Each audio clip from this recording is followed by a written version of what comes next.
दिल्ली के रामलीला मैदान में जमियत उलेमाए हिंद के अधिवेशन में मंच पर बवाल हो गया। बता दें, मौलाना अरशद मदनी ने मोहन भागवत की आलोचना करते हुए कहा कि अल्लाह और ओम एक है। इस पर जैन गुरु लोकेश मुनि ने आपत्ति जताई, जिसके बाद जैन और कई दूसरे धर्म गुरुओं ने मंच छोड़ दिया। बड़े बड़े धर्म गुरुओं से पूछा, जब कोई नहीं था, न श्री राम थे, ना ब्रह्मा थे, ना शिव थे, जब कोई नहीं था तो सवाल पैदा होता है कि मनु पूजते किसको थे। कोई कहता है कि शिव को पूजते थे, लेकिन उनके पास इल्म नहीं है।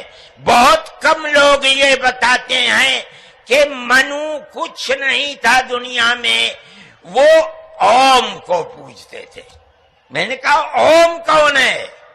बहुत से लोगों ने कहा कि वो एक हवा है जिनका कोई रूप नहीं है, कोई रंग नहीं है, वो दुनिया में हर जगह है, हवा हर जगह है। उन्होंने आसमान बनाया, उन्होंने जमीन। मैंने कहा कि अरे बाबा, इन्हीं को तो हम अल्लाह कहते हैं, इन्हीं को तो तुम ईश्वर कहते हो, इसी को तो हम अल्लाह कहते हैं। फारसी बोलने वाले खुदा कहते हैं, अंग्रेजी बोलने वाले गॉड कहते हैं। इसका मतलब यह है कि मनु एक अल्लाह, मनु यानी आदम, एक ओम यानी एक अल्लाह को पूजते थे। ये हमारे मुल्क की। वहीं आपको बता दें, जमियत उलेमाए हिंद के 34वें अधिवेशन में मौलाना अरशद मदनी ने कहा कि आरएसएस प्रमुख मोहन भागवत का बयान गलत था। अल्लाह और ओम एक है। मदनी ने कहा कि हम सबसे पहले इसी देश में पैदा हुए और इसलिए घर वापसी और सारे मुसलमान भी हिंदू हैं। यह बयान जाहिल जैसा है। मदनी के बयान पर जैन गुरु लोकेश मुनि ने स्टेज पर खड़े होकर विरोध जताया और कहा कि जोड़ने वाले कार्यक्रम में आपत्तिजनक बातें क्यों।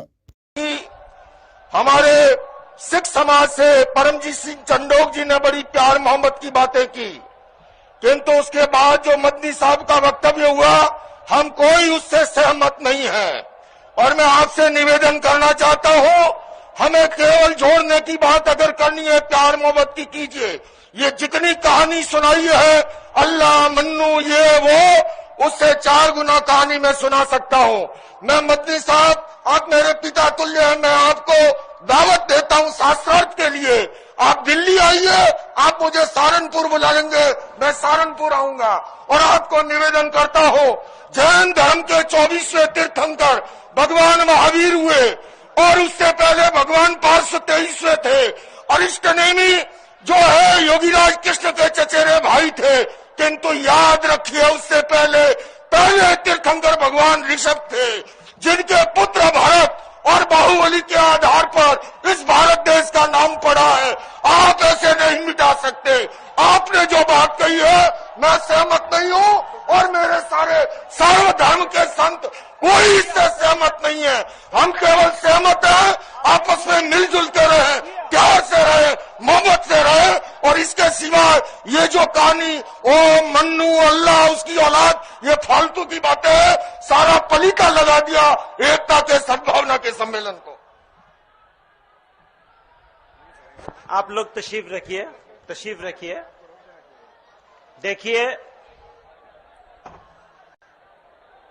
हम इस्लाम के मानने वाले हैं, मुसलमान हैं, अल्लाह के मानने वाले। बैठ जाइए, आप लोग पहले बैठ जाइए, फिर बात होगी आपसे।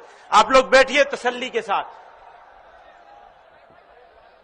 बैठिए, तशरीफ रखिए, बैठिए, आप लोग बैठिए, मेहमान हैं वो हमारे। वहीं आपको बता दें, इससे पहले महमूद मदनी ने कहा था कि बीजेपी और आरएसएस से कोई दुश्मनी नहीं है, लेकिन धर्म के आधार पर कोई भेदभाव नहीं होना चाहिए। उन्होंने कहा कि हमारे वैचारिक मतभेद हैं। आरएसएस के संस्थापक की किताब बंच ऑफ थॉट्स को लेकर कई समस्याएं हैं, लेकिन वर्तमान आरएसएस प्रमुख के हालिया बयानों को भी नजरअंदाज नहीं किया जाना चाहिए। उन्होंने कहा कि हम मतभेदों को खत्म करने के लिए आरएसएस प्रमुख और उनके नेताओं का स्वागत करते हैं। बता दें, अधिवेशन में महमूद मदनी ने कहा था कि मुसलमानों को पैगंबर का अपमान मंजूर नहीं, पैगंबर के खिलाफ बयानबाजी भी सही नहीं है, शिक्षा का भगवाकरण हो रहा है, किसी भी धर्म की पुस्तकें दूसरों पर थोपी नहीं जानी चाहिए, यह मुसलमानों के लिए अस्वीकार्य है, भारतीय संविधान के लोकाचार के खिलाफ है। ऐसे ही तमाम जानकारी के लिए बने रहिए इन खबर के साथ।